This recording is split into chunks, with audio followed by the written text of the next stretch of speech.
يا مساء الفل، عاملين ايه؟ يا رب دايما تكونوا كويسين. وحشتوني جدا من اخر فيديو نزلته، يا رب كلكم تكونوا بخير. بصوا بقى، النهارده هعمل اكله سهله جدا وبسيطه ومش هتاخد منك اي وقت.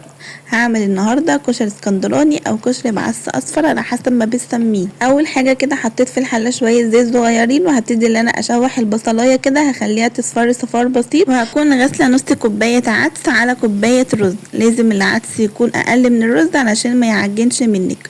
وهبتدي اللي انا اغسله واصفيه كويس جدا علشان انا هشوح الرز. انا عايزه العدس والرز يكونوا منشفين الميه بتاعتهم تماما، يعني هفضل كده اللي انا اشوحهم لحد ما اتاكد ان الميه بتاعتهم نشفت تماما.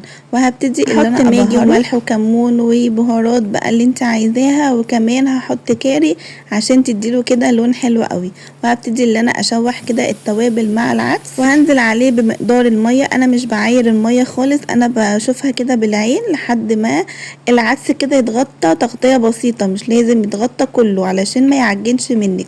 وهسيبه بقى يغلي على النار، وهبتدي ان انا اوطيه خالص على نار هاديه علشان يستوي براحته. وهبتدي بقى ان انا اعمل جنبيه سلطه خضراء كده، انما حكايه انا مش بحب اعمل جنبيه ولا بيض ولا صلصه الكشري او صلصه الفته.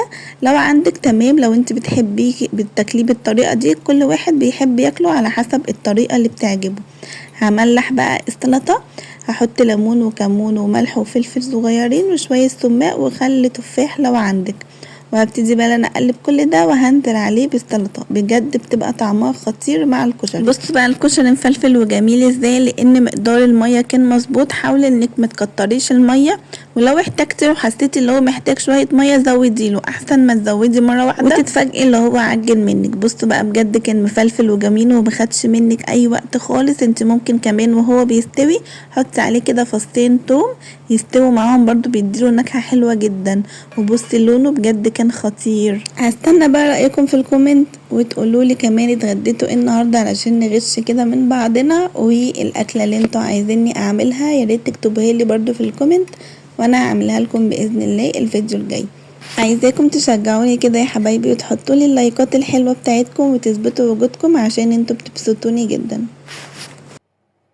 وعايزه اقول لكم كمان ان الاكله دي ما خدتش مني وقت خالص، هي نص ساعه واقل كمان كان كل حاجه استوت وخلصت مع بعضها. بجد عايزه اقول لكم كان طعمه تحفه.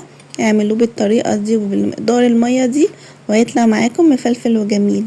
باي باي.